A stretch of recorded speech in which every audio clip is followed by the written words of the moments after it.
how I edit my photos, and it's going to be really quick. I'm not going to go detailed in this video. So I start off in Lightroom, where I have all my pictures that I want to edit selected, and I also use presets, and usually I'd go through the presets that I want to use to see what best matches the colors that I want. So I've decided to go with this one, which is Bright Color Pop number 6, and then I make adjustments. And in my previous photos I've made adjustments to a place where I feel like it's good enough, and that all that I need is skin retouch. So just right off the bat, this is what the preset looks like. It's sort of dull, and then so I go in and I make adjustments. So I already copied my adjustments from the previous ones, so there's more luminance to the face compared to this one. So all I do is I copy from the previous photo. So I just go in here, I have all my color adjustments and white balance selected. I copy that and I paste into here, so it already just automatically adjusts.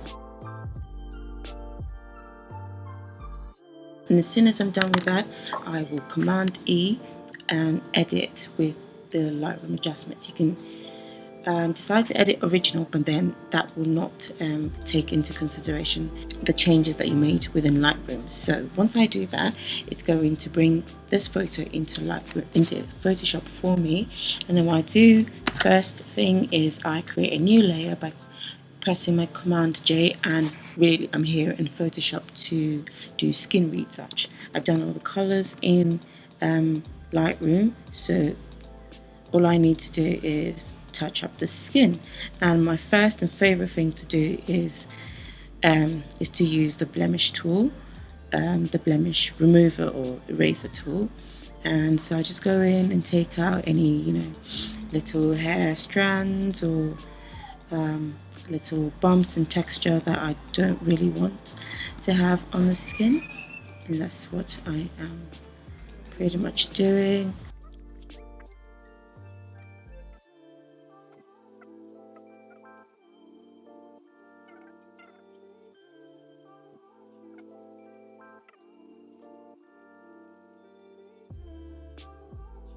Go through the neck area.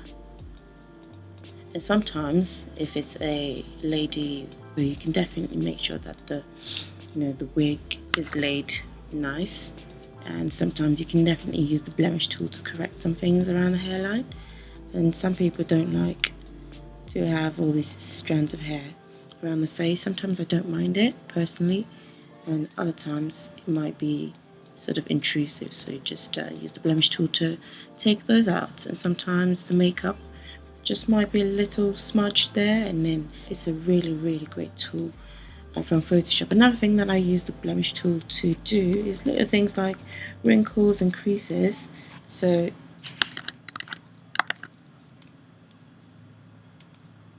just like that, we've made that a bit softer.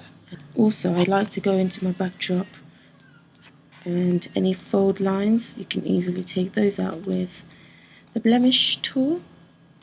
So I really like that tool, and I'm just trying to go as quickly as possible because I have lots and lots of photos to edit, and I really just wanted to show you my process without actually teaching. Alright, so once I'm happy with that, I will create a new layer, and this is going to be my mixing layer. And because I know my process, I don't really bother renaming, because I know I don't have a lot of layers to create. It's not going to be a huge process. So as for this mix and brush tool, it's sort of smoothing out the shadows and the highlights. So it really just helps for me to sort of diffuse the transitions between the darker areas and the lighter areas. So at the end of the day, you get all in all a softer look. And I'm going to show you the before and after. When you're doing it, it really doesn't seem like you're doing a lot, but it usually does make a big difference once it's done. It softens the image, it makes it look less patchy, and so it's just this mixer brush tool right here. Okay, So that's what I'm using, and I only just touch the skin area. I don't go like onto the brows or anything like that, because sometimes it can remove the detail, a little bit of the detail. So I'm just adjusting the brush size as I go, and I'm also not dragging the same stroke all through the face, because then I'm going to be dragging one color all around the face, which is not what we're trying to do here. So for each area, I'm just, doing short brush strokes. And let me show you what it looks like before.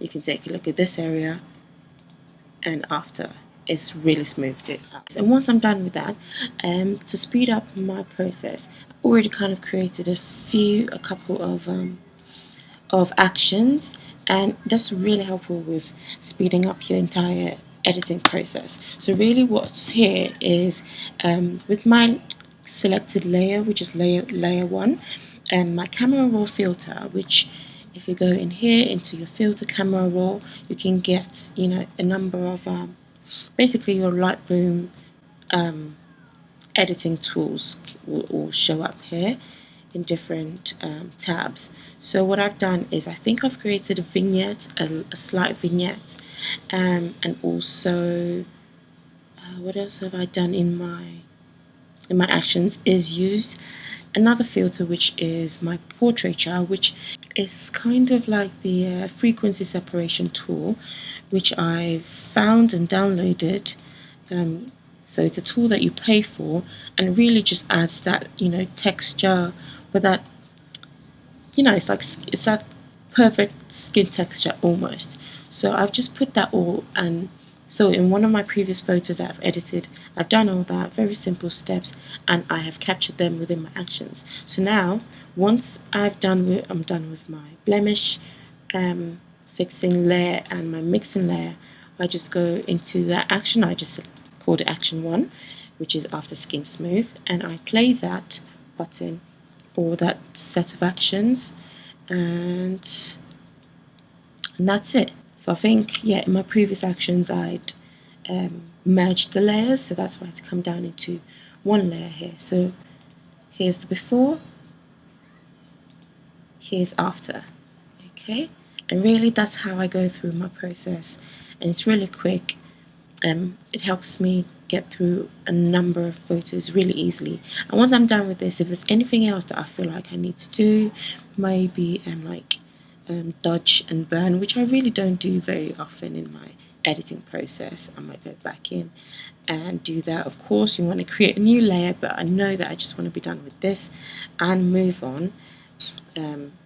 But there is one thing I usually do, especially with these set of photos, because my client, this is a maternity photo, so I would just go in, create a blank new layer, and go into my brush tool and just sort of bring up the darkness of the neck area. So I've got my opacity quite low.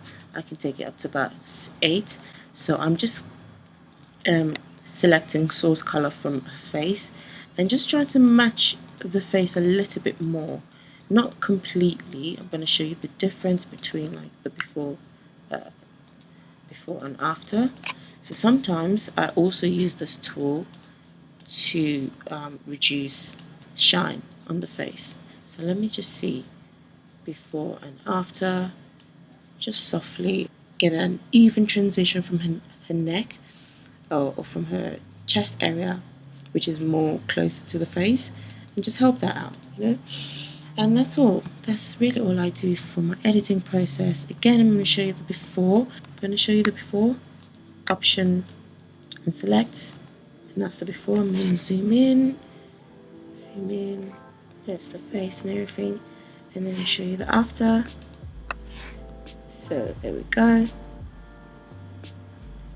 Yeah, there's the effect of my vignette from my camera raw filter, and that's all I do really. If I'm gonna watermark, I already have my watermark in this other tab, and I just paste it and move it around. If I want it to go white, I would use my divide tool because it's black, so I would just make it white, place it somewhere, maybe take down the opacity to about 70 or so, And that is it. If you're bothered by this, of course you can definitely crop or patch. Let me see if I can do that. I'm just going to create a new layer. So what I would do is maybe just sort of select around here, and I would just drag this in there like that, deselect, and that is almost gone. So, and then I would then, it's pretty much gone. I'm not going to do that. I would probably just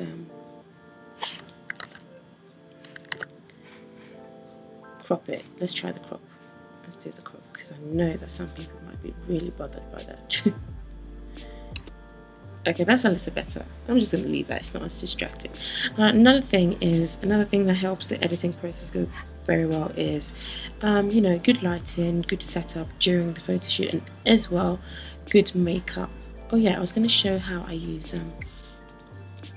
the brush tool. So, oh yeah. So I'm just going to say for the shine around the nose, I'm just going to select color that's close by and just tap. Just gonna one tap so that I'm not doing too much. Very soft, very subtle. Do you see that? Okay, yeah, if it's too much, you can definitely go back in your history and, you know, undo, or if you're fine with it, then you're good to go. So that's what I do. And here you go. Thanks so much for watching, guys. I really hope you like this. Make sure you subscribe to our channel, and we will be showing you some more behind the scenes process. And do follow us on Instagram at KYT Productions. Thank you. Okay.